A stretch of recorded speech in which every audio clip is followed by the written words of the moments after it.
ಕನಕ ನಾಯಕನಿಗೆ ಅಧಿಕ ನಾಯಕತ್ವ ಸಿಕ್ಕಿಲ್ಲ. ಸಿದ್ದರಾಮಯ್ಯನವರು ಸಾಮಾಜಿಕ ನ್ಯಾಯ ಅಂತ ಹೇಳ್ತಾರೆ.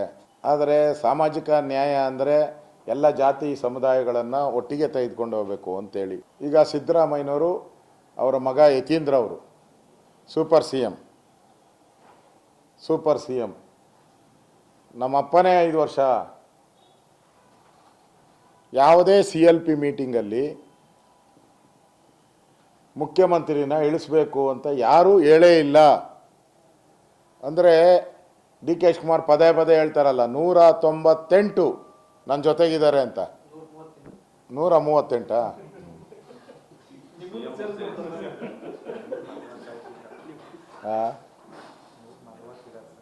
140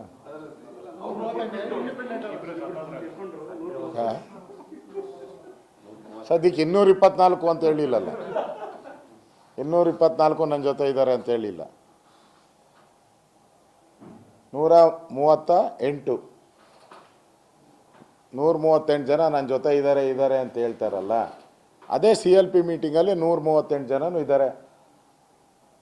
ಅವ್ರು ಯಾರು ಸಿದ್ದರಾಮಯ್ಯನ ಇಳಿಬೇಕು, DK ಶಿವಕುಮಾರ್ ಮುಖ್ಯಮಂತ್ರಿ ಆಗಬೇಕು ಅಂತ ಯಾವ ಮೀಟಿಂಗಲ್ಲೂ ಡಿಸೈಡೇ ಆಗಿಲ್ಲ.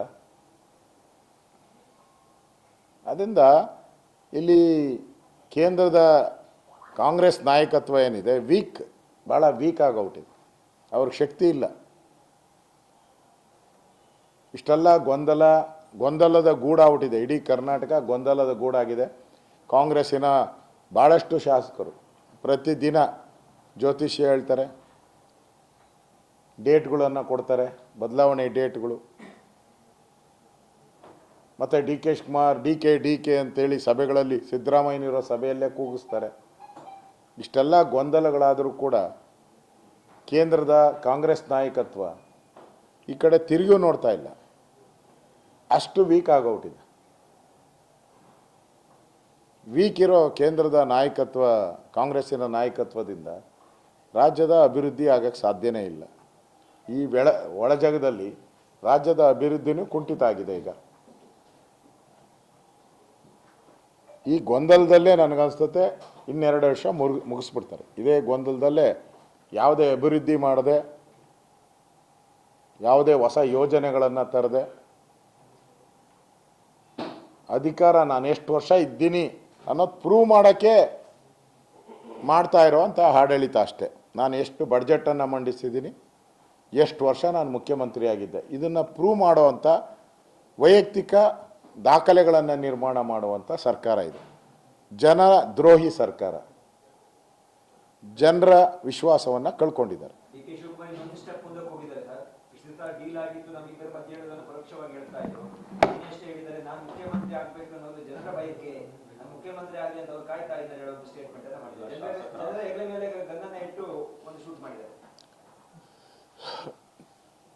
ಶಿವಕುಮಾರು ದೇವಸ್ಥಾನಗಳ ಯಾತ್ರೆ ಆಗೋಯ್ತು. ಯಾಕೋ ದೇವರು ಹೊರ ಕೊಟ್ಟಂಗೆ ಕಾಣಿಸಿಲ್ಲ ನನಗೇನೋ. ಈಗ ಜನಗಳ ಮಧ್ಯೆ ಬಂದಿದ್ದಾರೆ.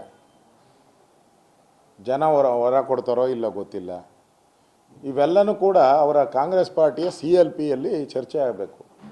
ಈಗ ಹೊರಗಡೆ ಮಾತಾಡ್ತಾ ಇದ್ದಾರಲ್ಲ ಇವರೆಲ್ಲ, ಡೇಟ್ಗಳು ಕೊಡೋದು, DK ಮುಖ್ಯಮಂತ್ರಿ ಆಗಬೇಕು, ಅದನ್ನು CLP ಮೀಟಿಂಗಲ್ಲೇ ಚರ್ಚೆ ಮಾಡಿದ್ರೆ ಮುಗ್ದೋಯ್ತಲ್ಲ.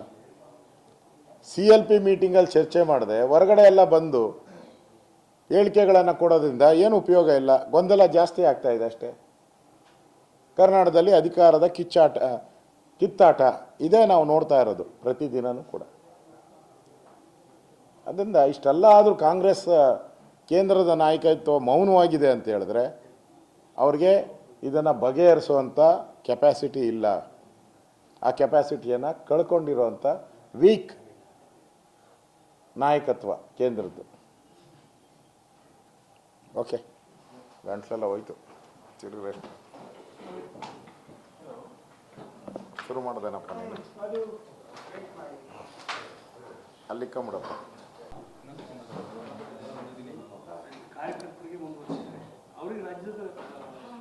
ಎಷ್ಟು ಒಟ್ಟು ಮುಂದುವರಿಸಿದರು?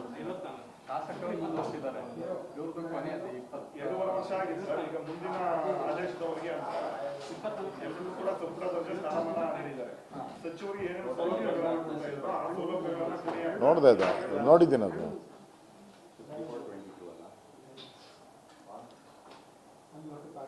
ಮತ್ತೆ ರಾಜ್ಯ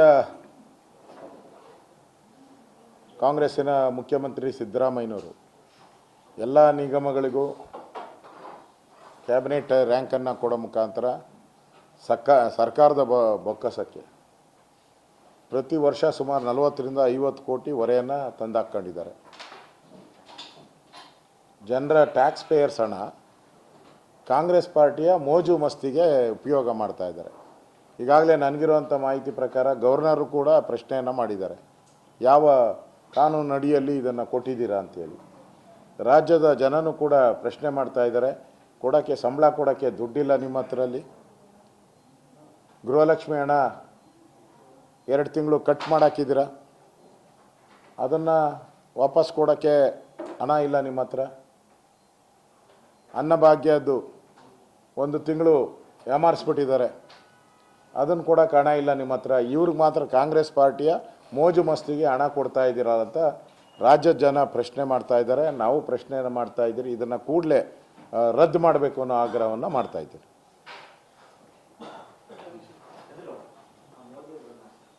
ಕೇಳ್ದೆ ನಾನು, ಅವರೆಲ್ಲ ಇಲ್ಲೇ ಬರ್ತಾರೆ. ಈಗ ಹರೀಶ ಎಲ್ಲ ಬರೋಕ್ಕೆ ಹೇಳಿದೆ, ಇಲ್ಲ ಇಲ್ಲಿ ಕಂಪ್ಲೇಂಟ್ ಕೊಡ್ತಾ ಇದ್ದಾರೆ.